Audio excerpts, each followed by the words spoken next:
Now let's talk to our reporter Hou Na at Golden Bohemia Square in Hong Kong. Hello, Hou Na. You talked to Rita Fancy-Lai-Tai. She must have some interesting stories since the handover 15 years ago. Share some of them with us. Hello, Pandong from Hong Kong. As you can see, I'm now at the Bohemia Square. Behind me is a big statue of Bohemia's flowers. Every morning since July the 1st, 1997, there has been a flag-raising ceremony. Well, this flag-raising ceremony has been a vivid reminder of the historic change that occurred 15 years ago, and also a demonstration of one country, two systems policy. As you can see in my story, while I talked to Rita Fancy-Lai-Tai, well, she was there 15 years ago to witness the historic change, the handover from Britain.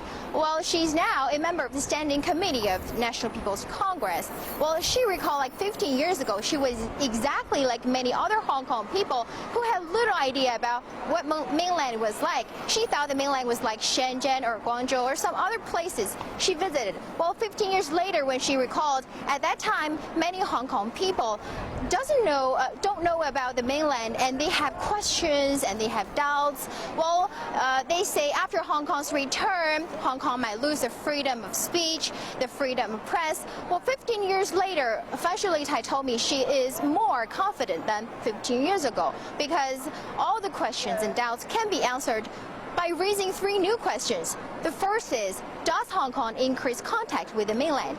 And the second question is, do Hong Kong people trust the mainland more? And the third question is, does Hong Kong remain its unique system? Well, all these three questions can be answered with yes. I know. Well, Hou Na, you've been there for a couple of days. What impressions do you have about the changes Hong Kong has gone through over the past decade and a half? Well, originally, for the first time, I came to Hong Kong in 2007. Well, here, 5 years later, well, this time around, my personal feeling is the biggest change is, you know what, the taxi drivers can speak better Mandarin. Because I remember 5 years ago, when I talked to some of the taxi drivers, and when I told them where exactly you want to go, they can barely understand me. We can only communicate with English. And now, this time around, many of the taxi drivers can talk with me with very fluent Mandarin, although with some of the accents.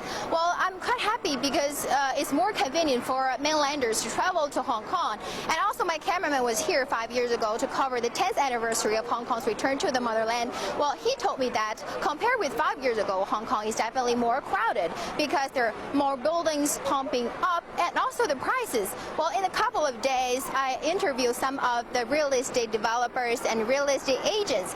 Well, they told me the mainland buyers have become the major purchasing power of luxury houses and residential houses here in Hong Kong. Or for more about the closer economic ties between Hong Kong and the mainland, my colleague Guan Xin will tell you more. Back to you, Pandong. Thank you very much indeed. Hou Na at Golden Bohemia Square in Hong Kong.